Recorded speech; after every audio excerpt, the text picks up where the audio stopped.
Olá, está começando o Religare Conhecimento e Religião. O ser humano, na tradição africana, se reconhece como parte integrante do universo. Estabelece uma relação profunda com a natureza por meio de ritos e rituais. Qual a relação entre a pessoa humana e a natureza na visão africana? Aqui no estúdio eu converso com Luiz Tomás Domingos. Ele vai falar com a gente sobre as religiosidades africanas. Como vai, Luiz? Prazer recebê-lo aqui no programa. Flávio, muito prazer. O prazer é meu. Este e outros programas estão disponíveis no nosso canal no YouTube. Se você quiser revê-los, basta procurar por Religare Conhecimento e Religião. E por onde começar, né? Eu gostaria de conhecer um pouco da sua trajetória, né? Esse interesse na pesquisa pelas religiosidades africanas, na sua formação em antropologia, sociologia, como moçambicano, não é, aqui atuando aqui no Brasil. Como que despertou em você esse interesse?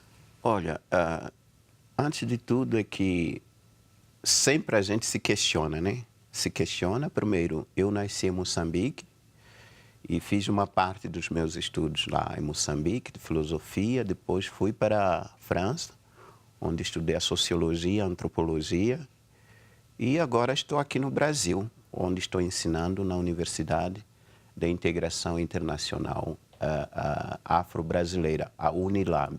Sim, no Ceará. No Ceará. Como que me despertou a questão é que, depois de tanto estudar teóricos de várias origens, e chega um momento, me questiono, quem sou eu? E aí me descubro que, afinal de contas, o meu povo, a minha origem, tem uma maneira de se lidar com Deus. E vindo aqui para o Brasil, os descendentes africanos que vieram da África, eu encontro esses elementos da religiosidade africana. E daí a busca das origens. Sim. O que está ainda no Brasil como a religiosidade que nós chamamos de matriz africana.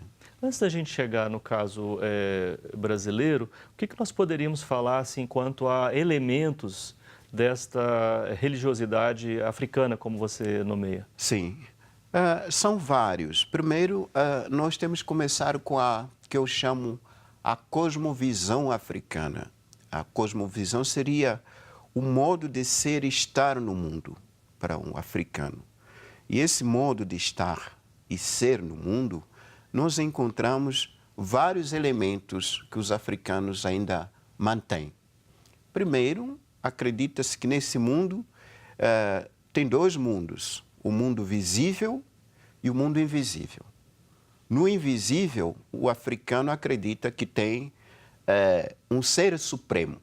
Alguns chamam Zambi, caso os bantus, os Yorubas chamam Olorum, mas também acredita que tem elementos espirituais ou entidades espirituais, que são os ancestrais, mas também tem os espíritos da natureza, que aqui se chama os orixás. E aí voltamos... Essa é uma cosmologia básica. É a cosmologia africana básica. Esse é o mundo invisível. Do mundo visível, nós encontramos o ser humano, nós encontramos os animais, nós encontramos a vegetação, nós encontramos os elementos, digamos, minerais, e tem o mundo que eu chamo o mundo de fenômeno. Depois podemos falar isso. Claro. Então, entendendo esses elementos que constituem a maneira de ser e estar o africano, e ali podemos entender como que o africano vive, como que ele se comporta no mundo, como que ele se vê. Sim. Quando a gente fala em África, né, nós estamos falando de um continente. Continente. Né? São muitos povos, né? Essa cosmologia básica, você vê assim, nessa multiplicidade, como é que na medida que a gente vai chegando nas particularidades, isso. Né, como é que isso vai se manifestando? É o seguinte, falar da África, muitos falam da África como se fosse um país. A África é um continente, com 54 países e com etnias diferentes, Sim. línguas diversas, essa que é a riqueza grande. Mas dentro dessa diversidade tem a unidade, isso que é importante. Do norte ao sul da África, do leste ao oeste, essa cosmovisão, todos se encontram. No sentido que o africano acredita ter o mundo visível, material, ter o mundo invisível. Essa é a básica. Há maneiras diferentes de cultuar, praticar a ritualidade nessa cosmovisão. Isso é que cria a diversidade. Por exemplo, os bantus têm uma maneira específica de cultuar em relação aos iorubas, mas isso não há, para quem entende, vem ter elementos comuns. Sim. Vamos aproveitar então para destacar alguns elementos específicos, não muitos, alguns só para a gente ver um caso, um exemplo. Por exemplo, para os bantus, quando eu falo de bantus, são aqueles que estão da África Austral até a África do Sul. Tem a parte do norte da África Ocidental, por exemplo, Yoruba, não faz parte do povo banto, mas são Yorubas, por exemplo, da Nigéria. Os nomes, os orixás é de origem, a palavra orixá é de origem Yoruba. Mas para os bantos chamam inquices. São nomes diferentes, mas na prática é a mesma coisa. É essa diversidade que, no fundo, para quem pesquisa, descobre que os africanos têm ponto comum. Sim. No meio da diversidade. Então, é uma questão de linguagem. Linguagem e o homem, consoante o espaço e o tempo, ganha a sua especificidade de praticar os rituais, mas isso não impede que dentro dessa especificidade tem elementos comuns. Sim. Você falou desse elemento básico, eu perguntaria também por exemplo, nessa religiosidade africana, Sim. pela relação entre ser humano e natureza. Qual é a característica, né, básica dessa relação? A característica básica, eu voltando dessa cosmovisão, eu dizia no mundo visível, para o africano tem o homem, tem a vegetação, as plantas, animais, tem os minerais, já estamos a falar a natureza. Então, o homem e a natureza é a parte integrante do cosmos. O homem é o elemento da natureza. Isso que é uma coisa curiosa, né? Quando a gente pensa numa dimensão ocidental, o homem parece que é titular, ele tem essa noção de querer dominar a natureza. Essa é uma grande diferença. Como distinto, né? Como se fosse distinto, que é mais inteligente, está lá para dominar. Na percepção africana, ao contrário.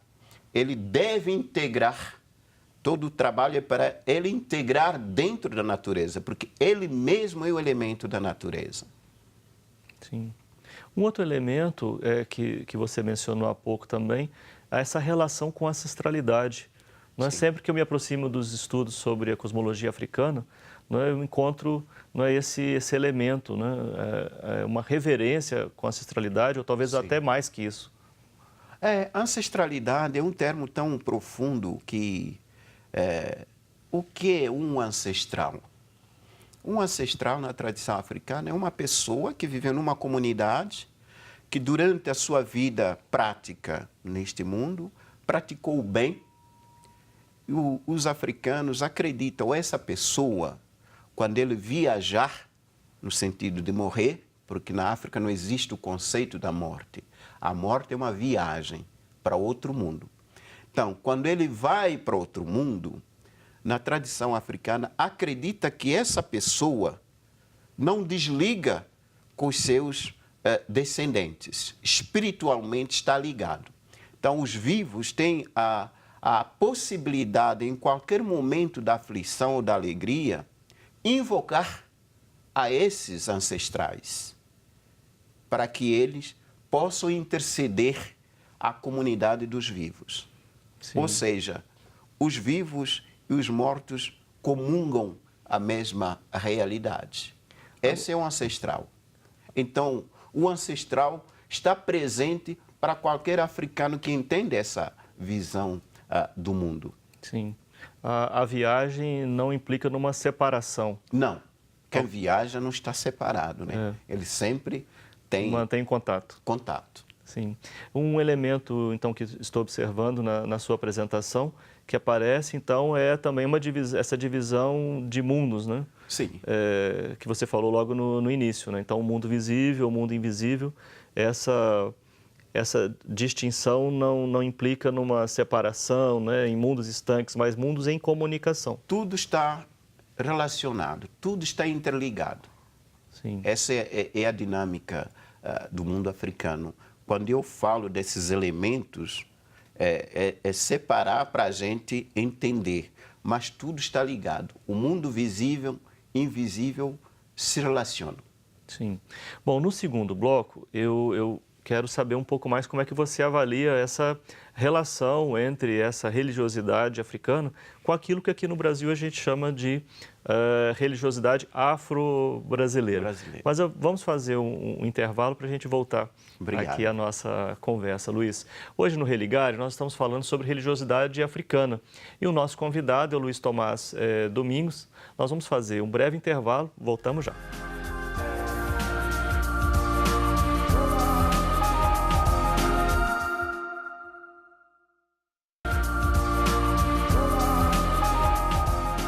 Estamos de volta com o Religare Conhecimento e Religião. Hoje eu recebo Luiz Tomás Domingos. Nós estamos falando sobre religiosidade africana.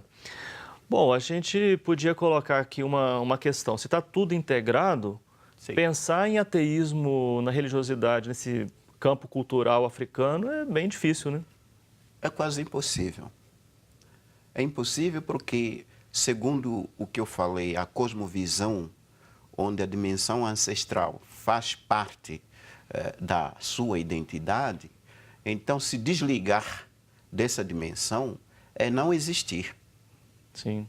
Então tem que estar ligado com o seu ancestral, com as entidades espirituais. Então, se encontrar um africano e dizer ele é ateu, ou ele não conhece a tradição, ou está falando não sabe o que está falando. Sei. Quando você se refere à religiosidade, fala das entidades, dessa relação, né, do ser humano com a natureza, dessa integração, mas tem um elemento aí que é Deus, não é? E é uma perspectiva monoteísta. É profundamente monoteísta. Os africanos, eles cultuam a Nzambi para os bantus. Nzambi é Deus. Para os iorubas, chamam Olorum. Olorum é Deus, é o único, não existe dois Oloruns, é o único. Para os bantus, Nzambi é o único. Agora, há uma confusão que muitos dizem, isso parte do século XIX, quando via os africanos adorando, fazendo rituais para os orixás, para os seus ancestrais, o ancestral é uma coisa, é uma entidade. Os orixás são outra entidade, mas eles não ocupam o lugar de Olorum, de Deus. Sim. Eles estão a serviço de Deus. Sim. Quando você explica também sobre essa compreensão básica, a gente passa a entender também melhor o que é que significa no ritual a presença de vários elementos da natureza. Sim. Né? Porque se é uma religiosidade que implica a integração, ou a consciência de uma integração, né? Os rituais com a presença de alimentos, de elementos da natureza, animais, tudo isso faz bastante sentido, não? Faz. É quase impossível falar da relação com a natureza sem elementos da natureza. Então, o que está existindo muitas vezes é que as pessoas... Quer dizer, nós estamos num mundo o que muitas vezes prevalece como, digamos, a intolerância religiosa. Eu diria, com toda a simplicidade, é o não conhecer o outro. Ou falamos o outro do meu ponto de vista. E aí qualificamos o outro a partir dos conceitos que a pessoa pensa conhecer.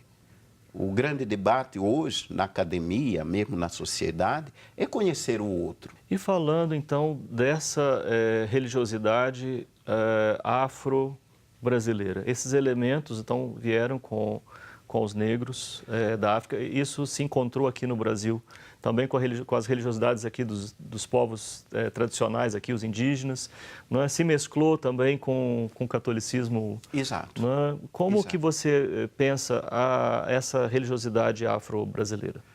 Olha, eu tenho analisado que o africano, quando veio escravizado para o Brasil, no caso do Brasil, não foi um elemento neutro. Ele trouxe a sua dimensão física, cultural, enfim, espiritual. Isso não foi percebido ao longo do tempo. Para os escravocratas, pensavam que estão carregando a mão da obra para as plantações. Mas esse elemento que veio aqui trouxe toda a sua cosmovisão, a maneira de ser e estar no mundo.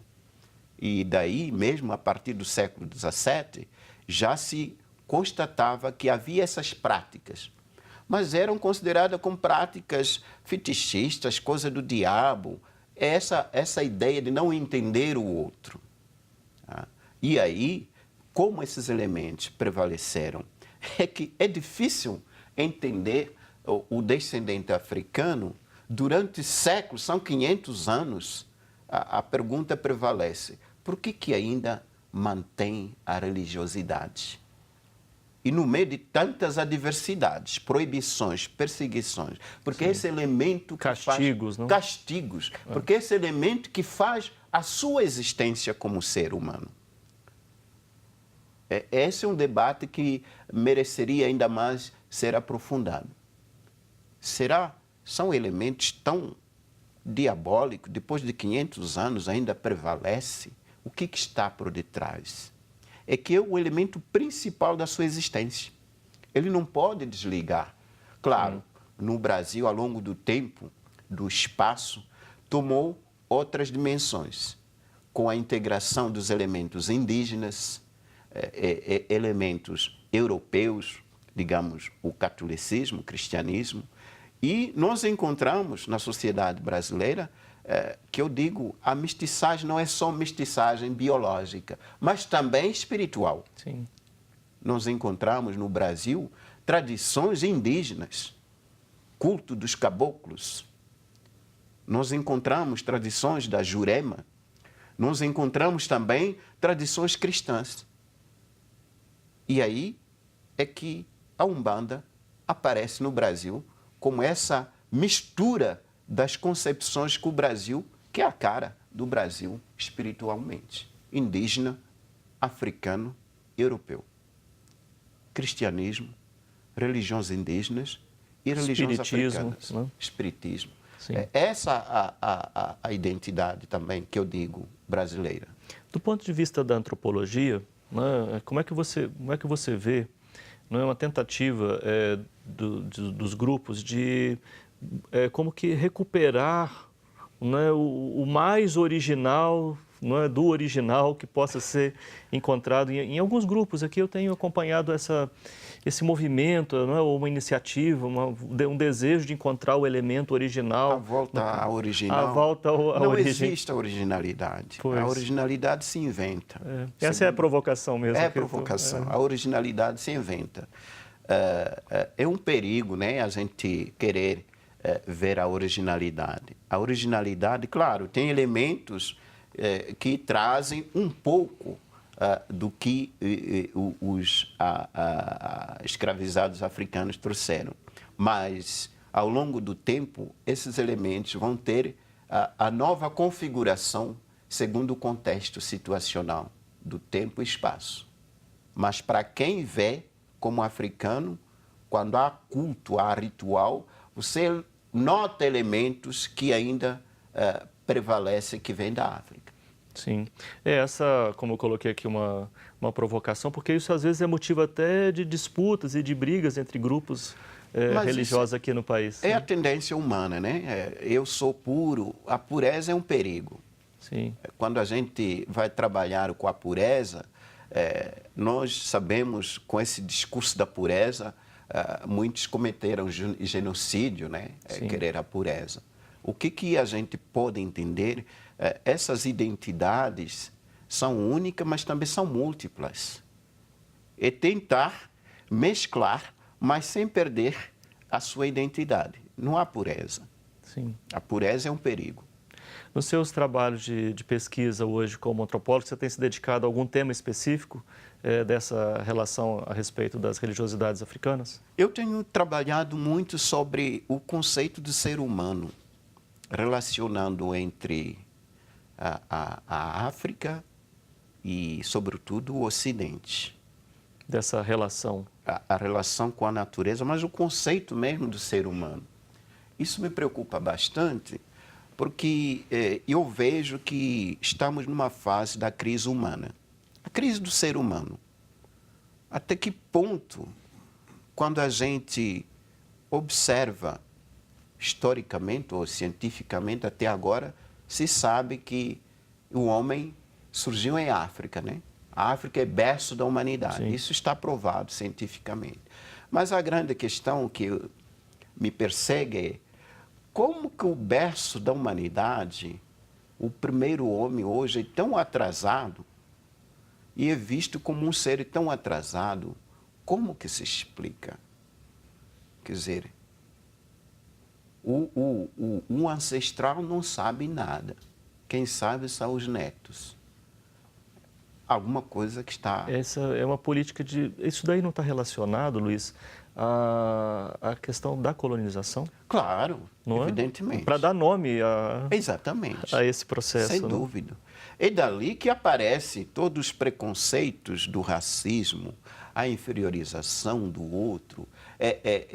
Eu pergunto, quem é esse ser humano? Não está em crise dele mesmo? A negação de si mesmo, quer dizer, a negação das suas próprias origens? Isso é um tema que me persegue.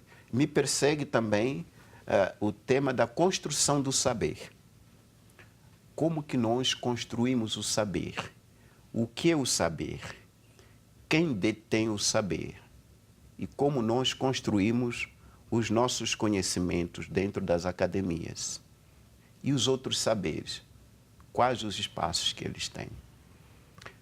O saber africano. O que é ser humano em África? Só um pequeno detalhe. O ser humano não é esse corpo, alma, é um conjunto de energia, força que o homem tem, e essas forças são múltiplas. E na sua multiplicidade vai se evoluindo, vai se aprimorando ao longo do tempo e espaço. Então, e esse aprimoramento passa pela participação com a natureza, com o outro. Sim, até o momento da viagem. Até o momento da viagem. E na viagem continua. Esse desenvolvimento continua. Nós somos homens que estamos a passar aqui, saímos do infinito, estamos nessa terra e vamos para o infinito. Por isso que é a viagem. Sim. Luiz, muito obrigado por você ter vindo aqui ao Religar e conversar com a gente. Foi um Obrigado. prazer, né, ter essa conversa com você aqui hoje. Obrigado. O Religar é um projeto de extensão do Programa de Pós-Graduação em Ciências da Religião da PUC Minas. Você pode conhecer mais sobre as nossas atividades e cursos de especialização de mestrado e doutorado acessando a página que está em pucminas.br/ppgcr. Obrigado a você que nos acompanha, obrigado aqui à nossa equipe. Nós voltamos na semana que vem com mais um Religar e Conhecimento e Religião. Um abraço muito cordial e até lá.